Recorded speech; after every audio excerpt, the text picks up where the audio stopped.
Welcome, everyone. It's Friday, 3 o'clock Pacific time. You know what time it is. It's time for Career Happy Hour. I'm Andrew Beach. I'm an executive coach. I'm a teacher of self-education. I help professionals like you communicate value to find great opportunities faster, whether you're working or not.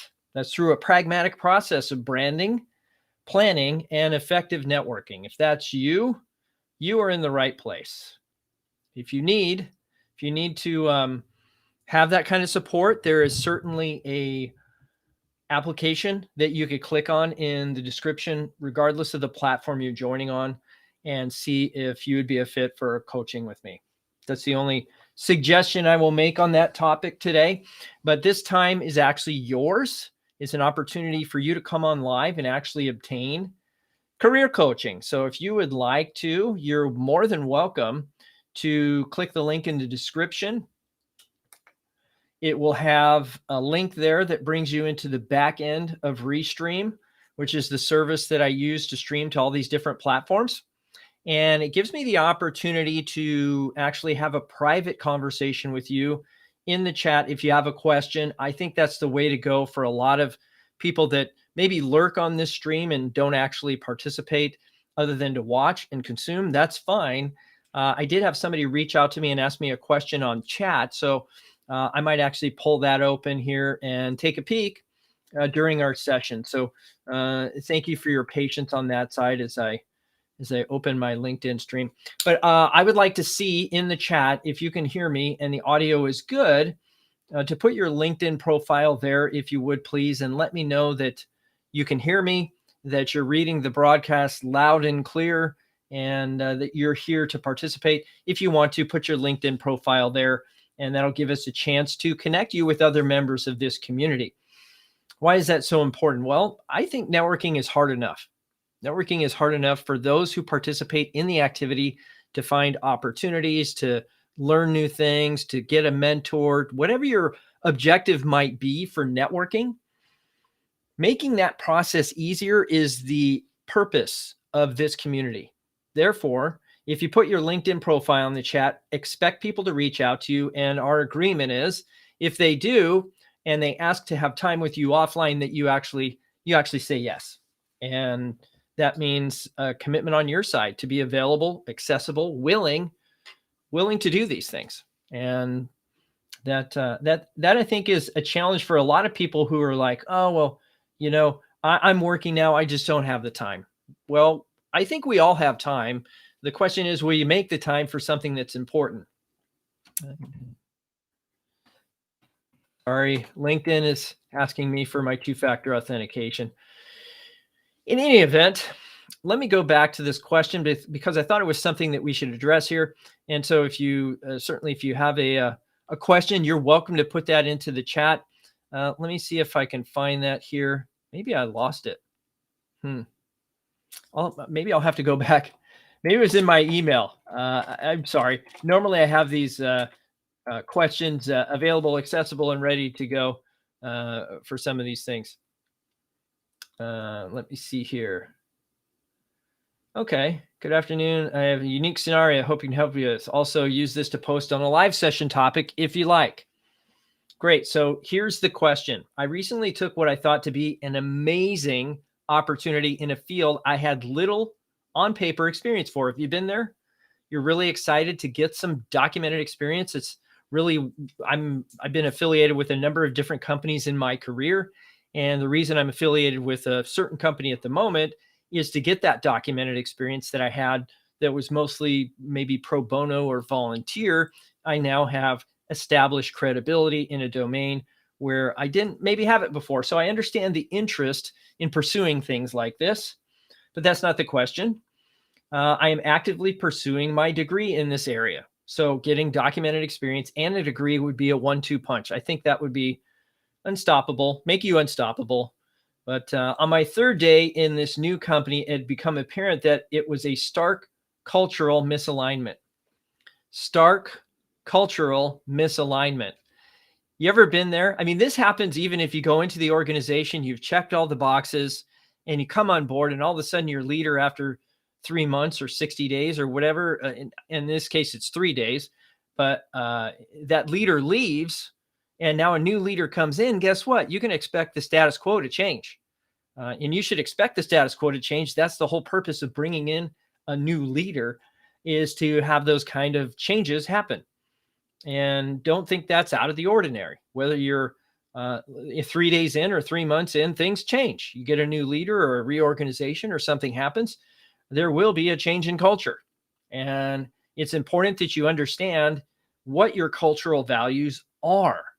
Take the time to do that now. Document that on paper. What are my cultural values? Well, I believe everybody is unique, and I also believe everybody deserves to be heard. If I have these beliefs, I can now craft, to a certain extent, some questions to ask a hiring team. Like, how do you come up with new ideas to implement inside the group or the team? Well, I mean, that's all communicated on high and it's distributed through the team from up above, and we just execute what they give us. Okay. That's one set of values. The others are, well, you know what? We ideate values organically through the team, through brainstorming and that sort of thing. And that's why this position is open, because the people that have brainstormed this came up with an idea that got spun off into its own group. Now you can see here that there's a cultural value for innovation. And if that's something that's important to you, innovation or what have you, then you can ask appropriate questions, not, hey, how do you innovate here? That's too general. You have to define what innovation means to you. And then based on that definition, you can ask the appropriate question for sure. So this continues. My question is this: how do I approach this on LinkedIn after announcing my new role publicly? You can't reel it back in, can you? But I can assure you that people are not stalking your profile. So what does that mean? Maybe you were excited to have this. And since you've already put it out there, there's advice you would give to people that aren't you. Okay. And that is, hey, you should probably wait at least 2 weeks, maybe even a month or two. I've seen people go several months, 3, 4, 5, 6 months before they've made an official announcement, changed their LinkedIn profile and said, hey, here I am. And so think about that. For those of you, learn from the mistake of this individual, and that's fine. I don't think there's any downside to sharing within 3 days. I don't see a problem with that. And LinkedIn does not notify anybody that you've left a place. Now, there are people going to ask, and that's not a bad thing either, because they say, hey, what happened? They have genuine concern for you. So what'll happen? Well, some people will be like, I guess that didn't work out, and they'll move on. Other people are like, oh my gosh, what happened? I've got to call this person and find out if they're okay. Those are the people you want to differentiate, right? The ones that are like, whatever. And the others that are like, I hope that person is okay. And so you need to differentiate these people, whether you're in this situation or not. I think it's important to identify people that are professionally nice from those people that are genuinely advocating for your development. Because there's plenty of people in that group that are professionally nice. There's nothing wrong with that. I'm not diminishing the fact that those people exist. And for some people, I'm that person, honestly. I'm just professionally nice, giving them some support. But there's other people where, it just feels right to support their success. And I'll reach out to them occasionally, send them job postings. This happens. And so if there's somebody that I've had a connection with in some way, and you can determine what that is, I genuinely interact with them in that capacity. So let me make sure I'm actually streaming on LinkedIn. Yeah, it looks like I'm on here. Okay, let's go back to our question here and finish this off. Let's make sure that, hang on.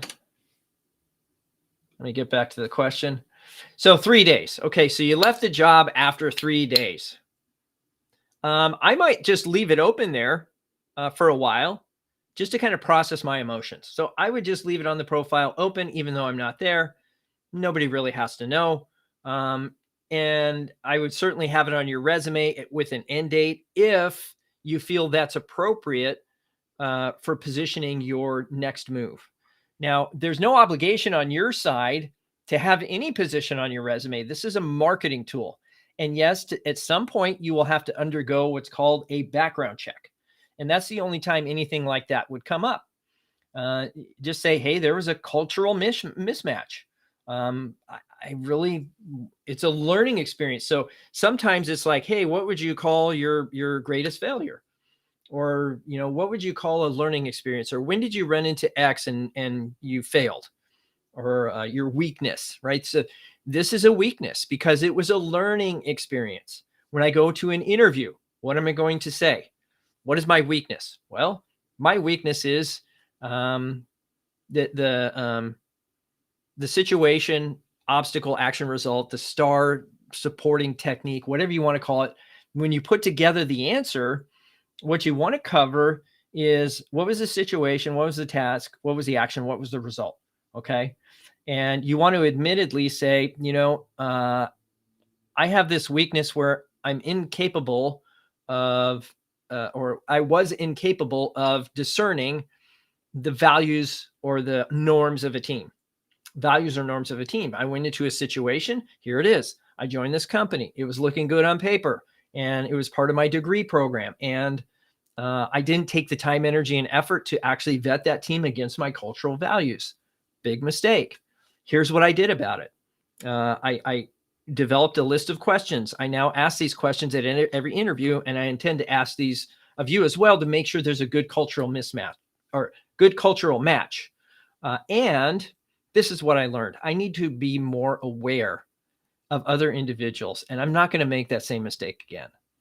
Tell me, what are your cultural values as relates to blank? Or, so we come up with some questions. So we answer, and sometimes people will be like, "Oh, she's avoiding something," or there was an issue. No, I tendered my resignation. It was not a good fit, and I walked away from that opportunity. I was not dismissed for cause. It was just not a match. It's not a fit. And in those circumstances, I've found that it's better, in my opinion, to leave those quickly and allow them to hire somebody else rather than stay there and have me and them both be miserable. So that's something to consider. Something to consider. And so part of that is, yes, you will maybe have to talk about it, but you're not required to. I mean, 3 days in an organization, I'm sure someone here can chime in, maybe a Terry Smith or an HR representative of talent acquisition, as to, how would you approach that would be palatable for a hiring team to accept. So yes, please, if you would, go ahead and share this broadcast out with your networks. Doesn't matter. I'm doing this on YouTube, Facebook, LinkedIn, and Twitter, as well as on my mobile device via Instagram. So I'm going to do Instagram, and if we get good engagement there, then awesome. If we don't, then I may not do that. I might go with TikTok instead. Haven't tried the TikTok yet. Anybody fans of TikTok here? So I'm trying to get my feet wet in some of these other social media to see if we have an audience there. So if you would share this out with your networks, and certainly if you have any questions about really anything, I mean, I'm open to doing what I can to answer your questions and be a resource. Let me see here. Go back to my thing, and I will put that. Let me make sure I mute that tab so we don't get any feedback on that channel.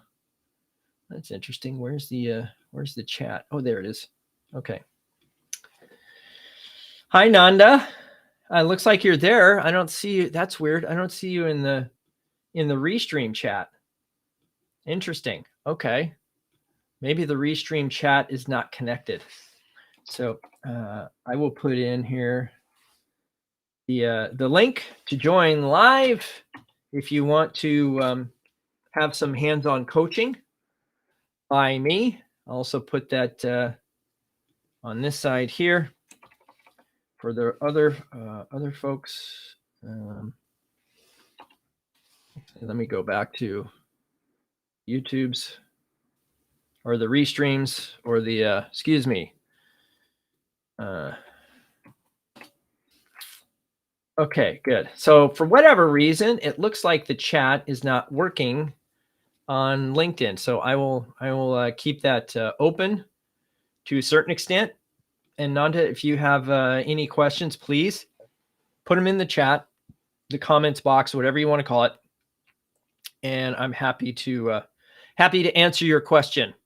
So I'll peek over there here in just a minute, but I don't see any chat coming across from LinkedIn. So I apologize for that. I'll have to chase down that issue. And yeah, it says I'm online and it's working. So I don't know what the challenge is there. So good. So that was the question that I received via LinkedIn message. The other thing I wanted to talk about today was something I actually posted on LinkedIn this week. And that's relating to a potential coaching client that I spoke with. And I found it interesting, the kind of mindset or thinking that this person had. And let me get to that little question here. Oh, where did it go? There it is, chatting. So here's the gist of that conversation. This particular person was in their mid-60s, plenty of gas in the tank. I mean, sometimes you can tell when somebody still has a lot of energy and enthusiasm for the work they do. And this person had that. They also were in a situation, there's good and bad to everything. And, I think everybody's got a different time horizon when it comes to retirement and different definitions of even what that means.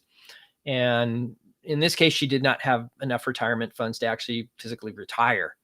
And so it's also interesting that the person comes from sales, but needs support for sales or professional communications type things as relates to their self. So often, and this isn't uncommon, that people that are good at something aren't as good at doing it for themselves. Like some people are really good at writing resumes. They go to write a resume for themselves. It's difficult. It's hard to do. And, if you've never done that before, just try it on yourself. If there's something you're really good at, try doing it on yourself.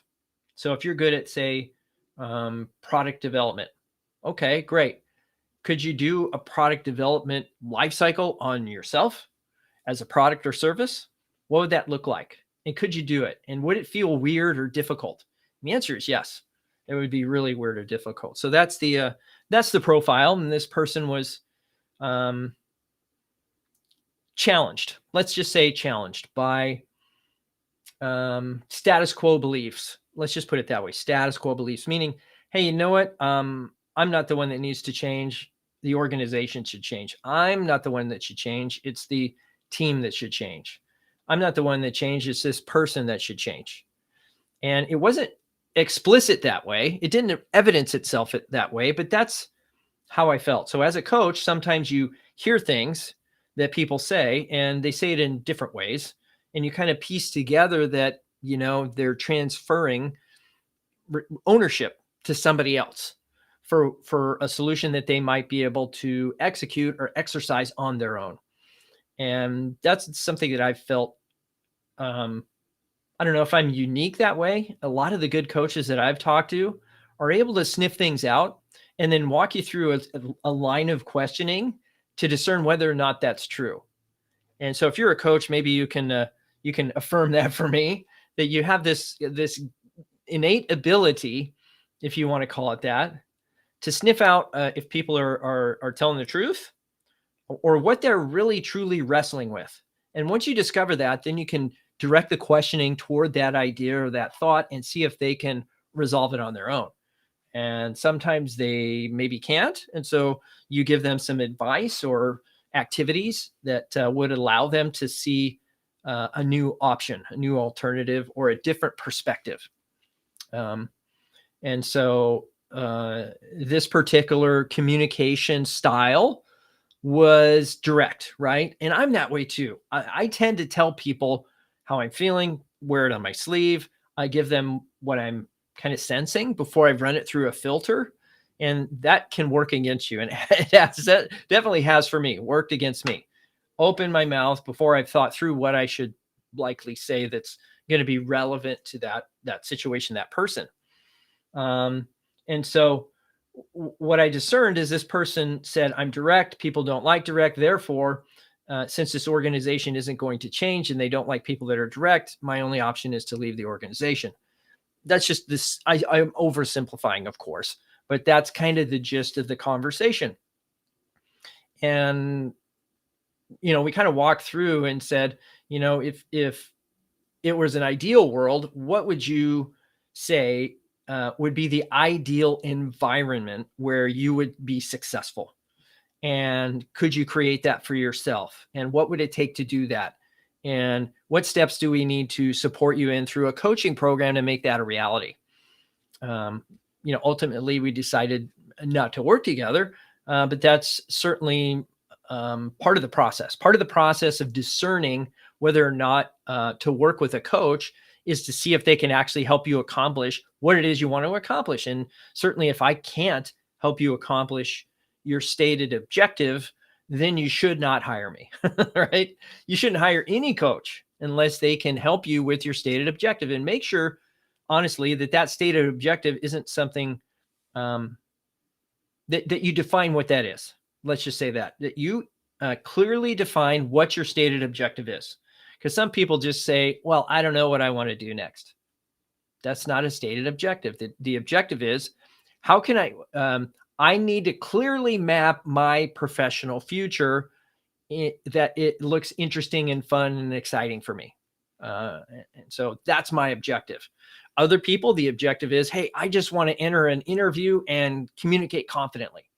Had an interview client this week that was taking notes furiously just because of the feeling or the approach or the philosophy that I conveyed to him in terms of interview prep. So that's a separate service from coaching. It's just an interview prep intensive. So if you guys have interest in that, just send me a direct message. I'm not here to shill any product or service. I'm here to support your success. So if you have certainly any questions, put them in the chats, comments, whatever, and I'm happy to answer. And so what I suggested that this person consider doing is really taking a look at establishing first a professional brand, meaning what is it? And this is part of the coaching philosophy or program that I offer. And that is, hey, we need to define the product or service first. It's kind of hard to talk up your product or service if you really don't know what it is. And that's a balance between things you enjoy, things you love to do. It's that old, Venn diagram that, there's an overlap of all these various things. And in the middle is your brand. I'm oversimplifying. There's a process behind that. Don't get me wrong. But once you identify that, it becomes very easy to talk about it. So now I can build a plan around my brand and the things I'm interested in and the companies I'd love to work for and the people that work there.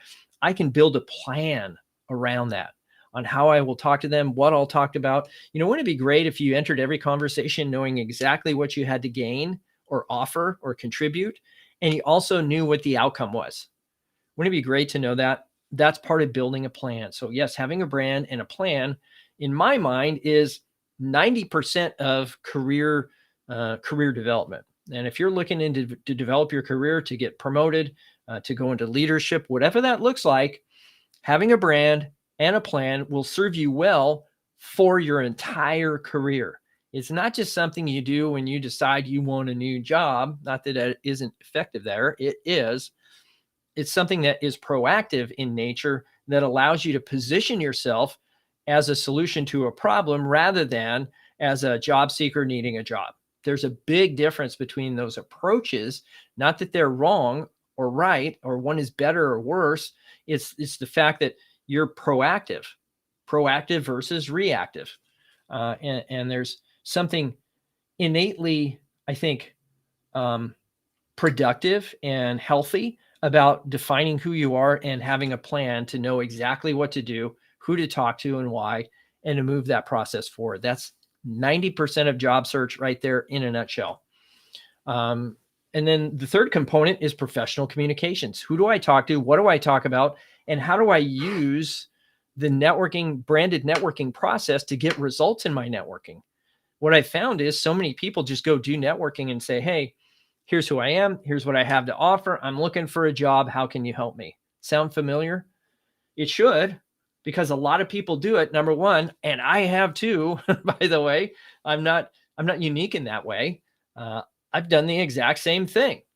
So if that's you, then I would suggest that you take some time to define who you are and what you want to do next, and put that all down in writing, very simply. And if you need support to do that, I'm more than happy to put you into my coaching program. But that's not why I'm here. I'm here to answer your questions. So if you have any, please share those. Share those in the comment section, or the the chat box if you have it, and we'll go from there. Also, there is a link in the description, and I also put it in the chat for you to come on live. So if you don't want your questions to be public, and some people don't want their questions public, and that's fine. Go ahead and click that link in the chat comments, or in the description of the video. And I'd be happy to have you come in, leave your anonymous question in the back room, the green room chat, if you will. And I'd be happy to answer any questions that you have, for sure. The other thing that I was mildly considering talking about today relates to the situation we're in with the sickness that's going around. And to be clear, I'm not going to take one side or another of this issue, even though I have some pretty strong opinions about it. But I think we've come a long way in the last 2 years. And I also believe we're likely to see the sunset of this situation very soon, which is welcome. Absolutely. And I believe we're also going into an election year. So I think you're going to see some additional disruptions. But that said, one of the things that we talked about, I think about 18 months ago with Terry Smith, was, what do organizations do now that they have encountered this sickness that came upon us, and this work from home situation that was kind of forced, and organizations had to be agile and quick and move to a digital world to do their operations. And I had a network meeting today, actually, and it was just really nice to be across the table from a human being in person and having a conversation dialogue that way. And this other person felt the same way. He goes, I'm a people person. He was beating his chest. I'm a people person. I need this connection. And many leaders, I think, feel the same way. Not all. And Terry Smith and I talked about this back when, is that concept of line of sight, right? Some leaders, I guess you wouldn't call them leaders, you call them managers. And there's distinct skills for each domain, let's be clear. But the idea is, if I'm in a position to be a leader, and I want people in front of me or within eyesight, then I can monitor their activities and make sure they're working.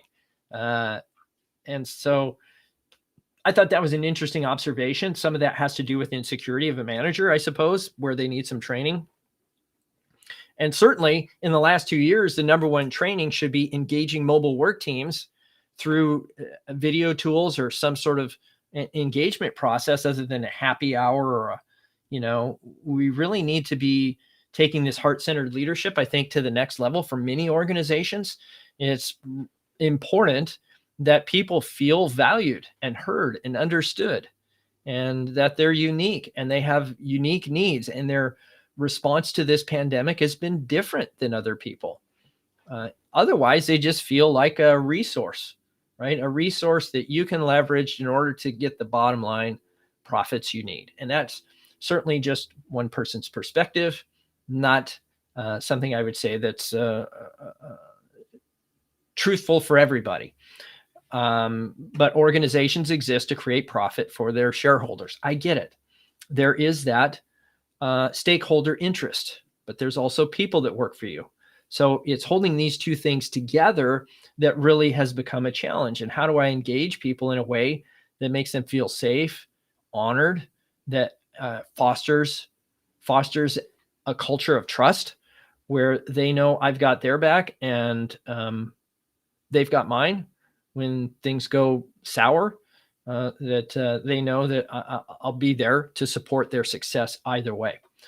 So that's something that we talked about, and the companies were put into that situation and given an opportunity, I think, to make some decisions on how they'll make it work, right? So at first, when you think about change as a continuum, I feel like at first the disruption is kind of creating a lot of anxiety and stress. We understand that this is something that's new, and we'll maybe be losing some sleep. Our health is going to decline a little bit. There's some fear. We aren't sure how it's going to impact us or our family, right? So that we start thinking about how this was thrust on us, and then what happened? Well, there's this storming, norming, and performing, right? So then it became normal, and it's like, okay, I think I'm getting the hang of this. I'm working at home. I got the kids. We're homeschooling. There's all this stuff going on. I'm still doing my work. Everybody's kind of in the same boat, and we felt like there was some camaraderie, didn't we? Maybe at first, that everybody was kind of dealing with this, and the empathy meter went way up, and people were evidencing a lot of compassion, and I thought that was really great.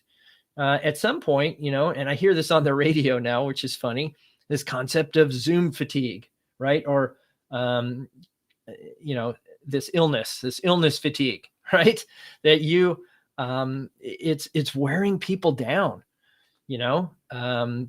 Always working from home, it's like we're in a cocoon, we're isolated, and that does not make for good mental health. I think we've all kind of realized that mental health is really important, and so that was the norming.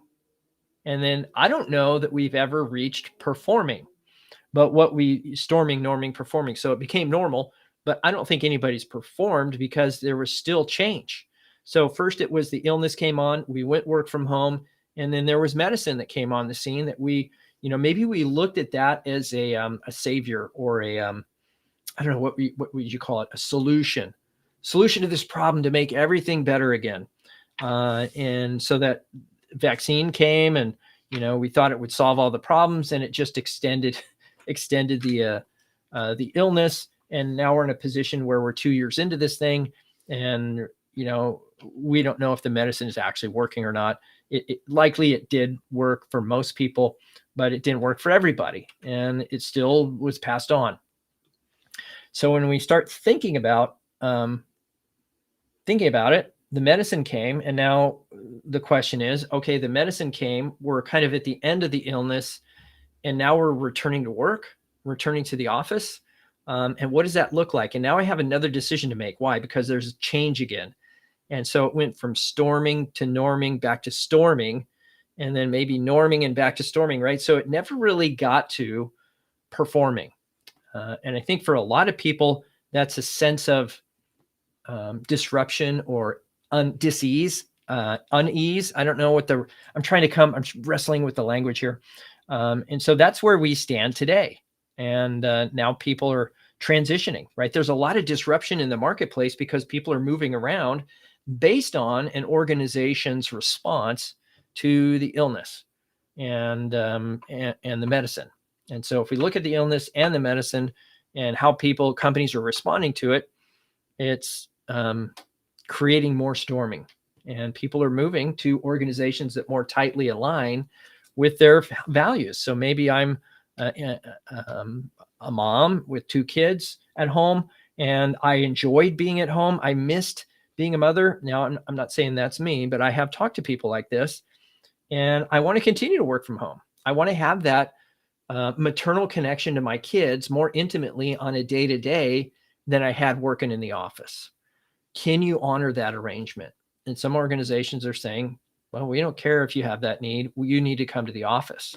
And I'm not saying that that's how every organization responds, but that's how some organizations are responding, and they're losing exceptionally talented individuals because they haven't approached it in a way that's amenable to that individual.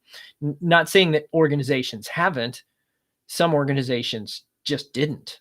And so in some organizations, I've talked to these too, that, hey man, you can offer me everything that you think is important to me, I'm still going to leave, right?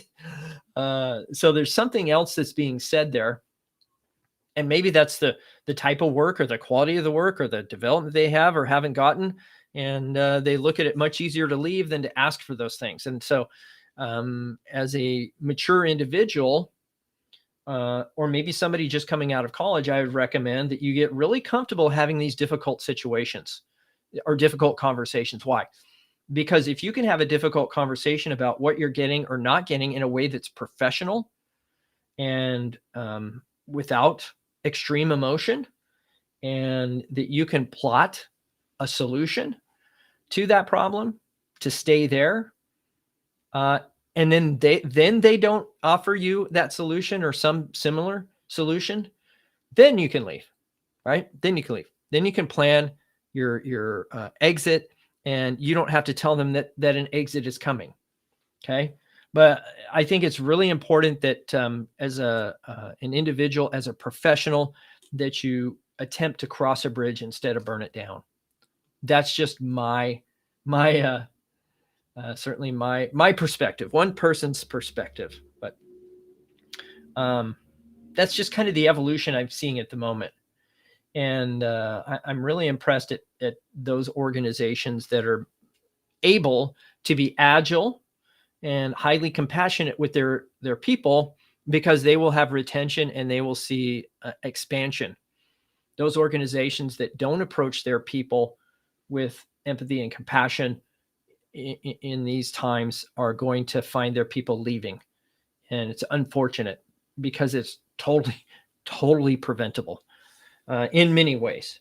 In most cases, not all cases, but in most cases, it's totally preventable.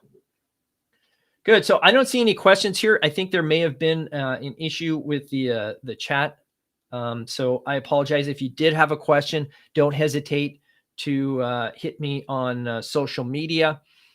Whatever channel you're watching this on, you're welcome to send me private message or an email.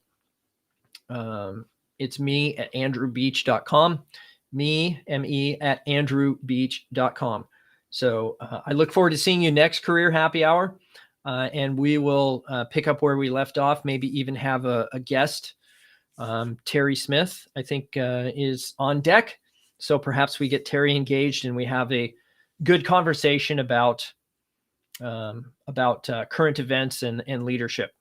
All right, folks, have a great weekend, and I will see you next Career Happy Hour. Bye now.